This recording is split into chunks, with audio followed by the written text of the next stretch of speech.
In psychology, there is a term known as the hedonic treadmill, the human tendency to constantly chase the next big thing, believing the next step will finally bring happiness, only to end up exactly where we started. I am 84 years old, and I have spent my entire life running on this treadmill. Today, I sit in a room where every object is worth millions, yet its true value is zero. For my whole life, I mistook accumulation for success. But at this age, I've realized that real success isn't what appears as a balance in your bank account. It is the legacy of memories that remains in the hearts of others after you're gone. I gathered all the wealth in the world, but I lost the peace that only comes from sitting among loved ones. When I was young, my brain deceived me at every turn. With every promotion and every new deal, I felt a hit of dopamine, making me believe I was winning. I convinced myself I was doing all of this for my children, but the truth was, I was only feeding my own ego. I built a luxury house, but I forgot to build a place for myself in the hearts of the people living within those walls. Psychology teaches us that human relationships are the true source of our happiness. Yet, I replaced those connections with contracts and deals.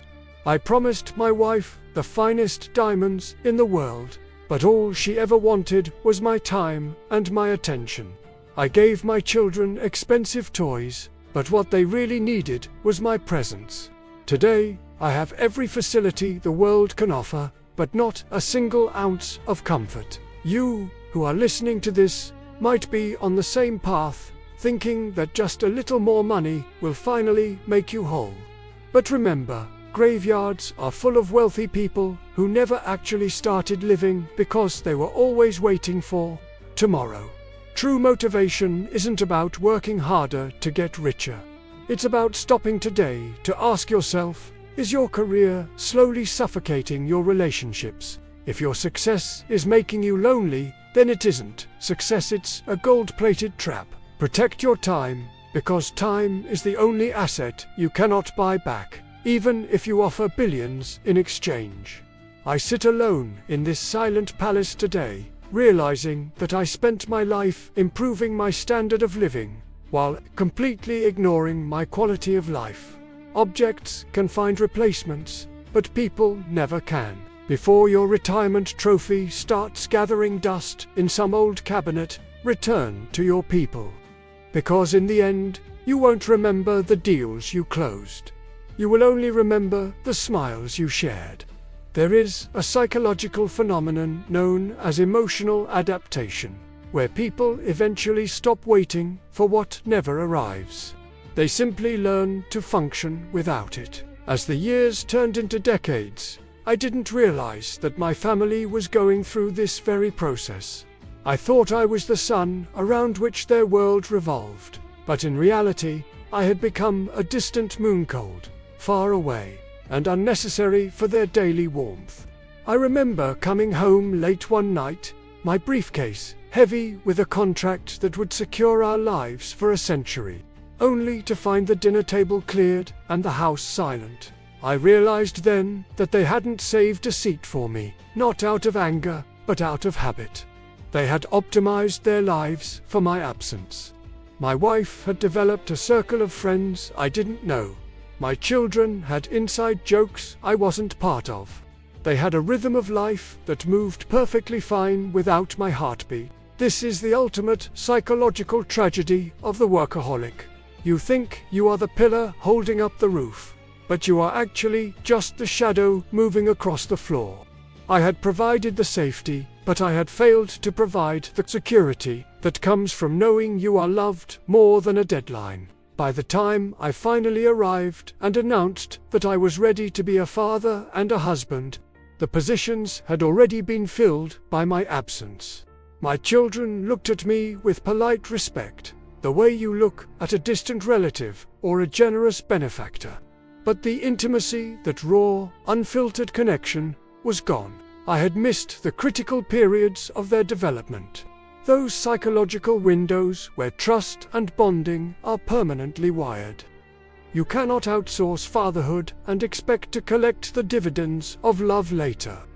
I sat in my expensive leather chair, watching them laugh in the garden through the window. And for the first time, I felt the crushing weight of my success. I was the king of an empire, but I was an exile in my own living room. I had built a legacy that the world would applaud, but I had failed the only people whose applause actually mattered. I realized that the brain can justify any lie if the paycheck is big enough. But the heart eventually keeps a balance sheet that no amount of gold can balance. I was retired from my job, but I had been retired from my family's life long ago, and that is a debt that just a little more time can never truly repay. Now, as the clock on my wall counts down the final chapters of my life, I have begun to understand the most terrifying psychological concept of all, the final inventory. It is that moment, often at the very end, when the brain stops projecting the future and is forced to confront the absolute reality of the past. I spend my nights walking through this mansion, touching the cold marble and the expensive silk, and I ask myself, who was it all for? I realized that I didn't just sacrifice my time, I sacrificed my identity. I became so disguised as a professional ACEU and a success story that the real man, the one who loved to paint, the one who wanted to travel, the one who simply wanted to be, died years ago, buried under a mountain of paperwork. But the true suspense of my life isn't that I lost my family, or that I'm alone in this palace. The real horror lies in a discovery I made just last week while looking through my old office safe. I found a letter from my wife, written 20 years ago and never sent. In it, she didn't ask for more money or a bigger house. She said she had found out a truth about the empire. I was building a truth that explains why she looked at me with such pity in her final days. As I hold this letter with trembling hands, I realized that the deals I thought were my greatest victories were actually my greatest traps, set by the very people I trusted most. I hear a floorboard creak in the hallway of this empty house, and for the first time, I wonder if I'm truly as alone as I thought I was, or if the life I built is finally coming to collect its final debt.